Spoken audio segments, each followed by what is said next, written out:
Hello friends, welcome to movie Hunter. So friends, আজ আমি একটি সায়েন্স ফিকশন মুভি নিয়ে আলোচনা করব, যার নাম হচ্ছে অ্যাভাটার। মুভিটি 2009 সালে মুক্তি পেয়েছে এবং রিসেন্টলি এর অন্য একটি ভার্সনও মুক্তি পেতে চলেছে। মুভিটি পরিচালনা করেছেন জেমস ক্যামেরন। সিনেমাটি ভবিষ্যতের পৃথিবীর পটভূমিতে নির্মিত, যেখানে প্রাকৃতিক সম্পদের সংকট নিরসনের জন্য মানুষ মহাকাশের নতুন পৃথিবীর সন্ধান করে। এভাবে মানুষের আবিষ্কার হয় প্যান্ডোরা নামের এক গ্রহের, যেখানে নাভি নামের এক প্রজাতি বাস করে। প্যান্ডোরার মাটি থেকে মূল্যবান খনিজ পদার্থ অবটেনিয়াম সংগ্রহ করতে চায় মানুষ।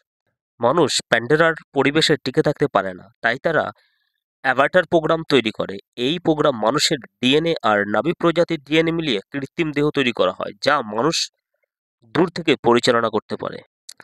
জ্যাক সুলি নামের পক্ষাঘাতগ্রস্ত সাবেক মেরিন সেনাকে, যার তার মৃত ভাইয়ের পরিবর্তে এই প্রোগ্রামের অংশ নিতে বলা হয়।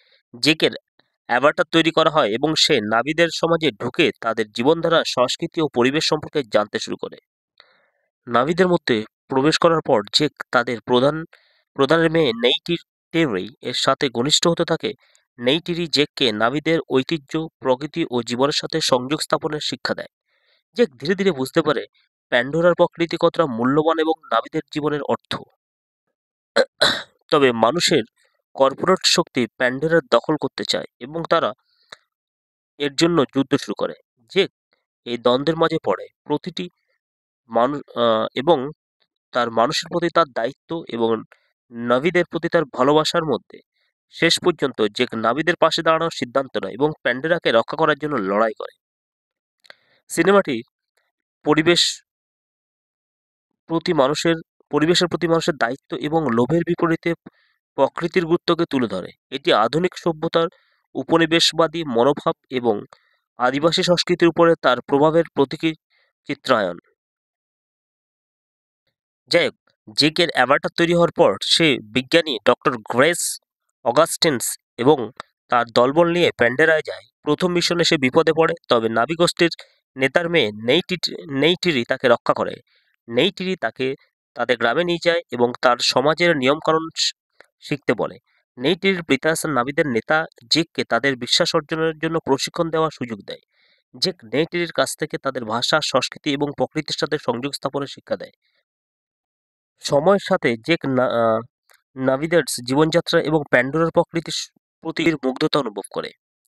জেকের কাজ ছিল নাভিদের সম্পর্কে তথ্য সংগ্রহ করা, যা মানুষের তাদের গ্রাম ধ্বংস করতে সাহায্য করবে। কিন্তু নাভিদের সাথে সময় কাটানোর পর জেক বুঝতে পারে যে প্যান্ডোরা প্রকৃতি এবং নাভিদের জীবনযাত্রা কতটা পবিত্র।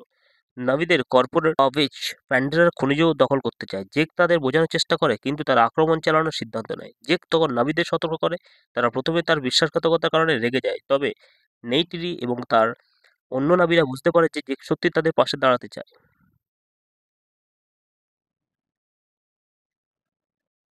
যুদ্ধের শুরুতে প্রথমে মানুষ নাবিদের গ্রাম হোমফ্রিড ধ্বংস করে এবং নাবিদের পবিত্র স্থান ট্রি অফ সোলস ধ্বংস করার পরিকল্পনা করে। নাভি গোষ্ঠী জেকের নেতৃত্বে মানুষের বিরুদ্ধে যুদ্ধে নামে।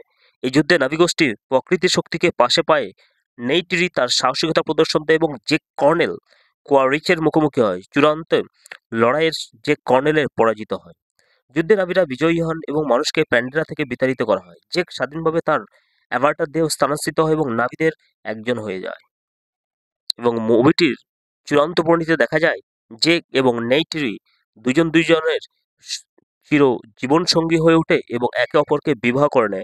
এবং জেকও সিদ্ধান্ত গ্রহণ করে তার এই নীল অ্যাভাটার দেহে সে এই নাভীদের কাছে চিরজীবনের জন্য থেকে যাবে এবং তাদেরকে যে কোনো বিপদের মোকাবেলা থেকে রক্ষা করবে। এটি হচ্ছে মুভির মেন ক্লাইম্যাক্স বা চূড়ান্ত পর্যায়।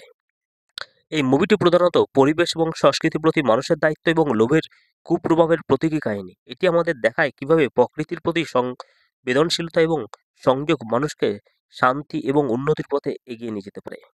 সুতরাং সব মিলিয়ে মুভিটি একটি প্রকৃতির প্রতি মানুষের ভালোবাসা এবং হিংস্রতা দুটো রূপই তুলে ধরা হয়েছে।